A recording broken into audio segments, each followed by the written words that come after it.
Imagine facing an impossible choice. Speak up and risk everything, or stay silent and watch injustice unfold. That was Esther's dilemma. Her powerful story shows us how to find our voice, even when it's tough. In the sprawling empire of Persia, under the reign of the mighty King Xerxes, lived a young Jewish woman named Hadassah. Orphaned as a child, she was raised by her loving cousin, Mordecai, who treated her as his own daughter. She was known not only for her stunning beauty, but for her kind and gentle spirit. Little did she know, destiny had a remarkable and interesting plan for her. King Xerxes, after deposing his queen, Vashti, for her disobedience, sought a new queen for his vast kingdom.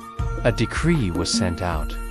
All the most beautiful young women in the land were to be brought to the palace in Susa. Among them was Hadassah. Before she left, Mordecai gave her a crucial instruction. Do not reveal your heritage. Do not tell anyone you are Jewish. From that moment on, she would be known only by her Persian name, Esther. In the palace, Esther was placed under the care of Hegai, the king's eunuch in charge of the women. Her grace, humility, and wisdom quickly won his favor. While other women demanded fine jewelry and luxurious clothes, Esther asked for nothing more than what was provided. Her inner beauty shone brighter than any gem. For 12 months, she and the others underwent preparations, perfumes, oils, and cosmetic salt to be presented before the king. When her turn finally came to go before King Xerxes, he was captivated. He saw something in Esther that set her apart from all the others. The king loved Esther more than any of the other women, and he set the royal crown on her head and made her his queen. A great banquet was held in her honor, a celebration for Queen Esther. She had risen from an unknown orphan to the most powerful woman in the empire, all while keeping her true identity a secret. Meanwhile, her cousin Mordecai sat daily at the king's gate. One day, he overheard two of the king's officers plotting to assassinate King Xerxes. Mordecai immediately sent word to Queen Esther, who then informed the king, giving full credit to Mordecai. The plot was investigated. The traitors were brought to justice, and Mordecai's loyalty was recorded in the royal chronicles. It was a small act of faithfulness, a seed of loyalty planted in the records of the king. But a dark shadow was rising in the kingdom. A man named Haman, an Agagite, was promoted by the king to be his chief advisor, second only to Xerxes himself. The king commanded everyone to bow down to Haman, but Mordecai, faithful to his God, refused. He would bow only to the Lord. Haman was filled with rage. When he discovered that Mordecai was a Jew, his fury turned into a monstrous, genocidal plot. He wouldn't just punish Mordecai, he would annihilate his entire people.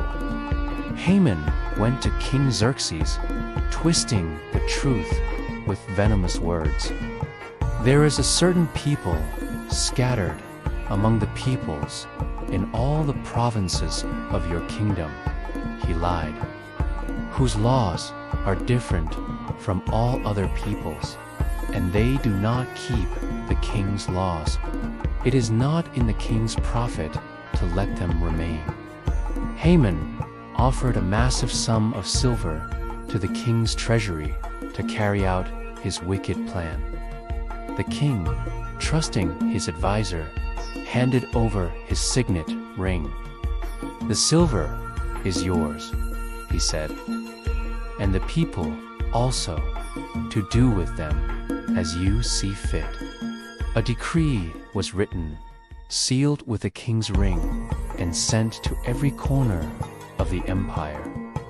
On a single day, the 13th day of the 12th month, all Jewish people, men, women, and children, were to be destroyed, and their possessions plundered. When Mordecai learned of the decree, he tore his clothes, put on sackcloth and ashes, and cried out with a loud and bitter wail in the city square. The news spread like wildfire, and throughout the provinces there was great mourning among the Jewish people, fasting, weeping, and wailing. Esther's servants told her of Mordecai's distress. She sent clothes for him, but he refused them. She was confused, isolated in the luxury of the palace, unaware of the death sentence hanging over her people. So Esther sent a trusted attendant to find out what was wrong. Mordecai explained everything, Haman's evil plot, the exact amount of money he'd promised, and he gave the attendant a copy of the decree. He urged Esther to go before the king, to plead for her people, to beg for their lives. The message was delivered to Esther, and her heart sank with fear. She sent a message back. "Everyone knows that anyone who approaches the king in the inner court without being summoned is put to death. There is only one exception: if the king extends his golden scepter. And I have not been called to see the king for 30 days. It was a death sentence." Mordecai's reply was a thunderclap that shook Esther to her very core. "Do not think that because you are in the king's house, you alone of all the Jews will escape. For if you remain silent at this time, relief and deliverance for the Jews will arise from another place. But you and your father's family will perish. And who knows but that you have come to your royal position for such a time as this." Those words hit her deep. For such a time as this. It was no accident. Her journey from orphan to queen, her hidden identity, her position of influence, it was all part of a divine plan. Courage began to replace fear. She found her purpose. She sent a final message to Mordecai. "Go, gather together all the Jews who are in Susa, and fast for me. Do not eat or drink for 3 days, night or day. I and my attendants will fast as you do. When this is done, I will go to the king, even though it is against the law. And if I perish, then I perish." For 3 days, a wave of prayer and fasting swept through the Jewish community. In the palace, Esther did the same, preparing her heart and spirit for the most dangerous moment of her life. On the third day, she put on her royal robes and stood in the inner court of the palace, in front of the king's hall. The king was sitting on his royal throne, facing the entrance. He saw Queen Esther standing in the court. His heart was moved. Instead of anger, he felt affection. He extended the golden scepter that was in his hand. Esther approached and touched the scepter. The first hurdle was cleared. "What is it, Queen Esther?" the king asked. "What is your request?" "Even up to half the kingdom, it will be given to you." But Esther was wise. This was not the time or place. "If it pleases the king," she replied, "let the king and Haman come today to a banquet I have prepared for him." The king agreed. At the banquet, with wine flowing, the king again asked, "What is your petition?" "It will be granted." Esther replied, "My petition and my request is this: if the king is pleased with me, let the king and Haman come to the banquet I will prepare for them tomorrow. And then I will answer the king's question." Haman left the banquet, overjoyed, his pride swelling. But as he passed the king's gate, he saw Mordecai, who still refused to bow. His joy turned to ash. He went home and boasted to his wife and friends of his wealth, his sons, and his favor with the king and queen. "But all this gives me no satisfaction," he fumed. "As long as I see Mordecai the Jew sitting at the king's gate." His wife and friends had a simple, cruel solution. Have a gallows built, 75 feet high, and in the morning, ask the king to have Mordecai hanged on it. Then go cheerfully with the king to the banquet. The idea pleased Haman, and he had the gallows built. That very night, the king could not sleep. He commanded the book of the Chronicles, the record of his reign, to be brought and read to him. It was read that Mordecai had exposed the plot to assassinate him. The king stopped the reading. What honor and recognition has Mordecai received for this? He asked. Nothing has been done for him, his attendants answered. Just then, Haman entered the outer court. He had come to ask the king to hang Mordecai on the gallows he had prepared. "Haman," the king called out, "what should be done for the man the king delights to honor?"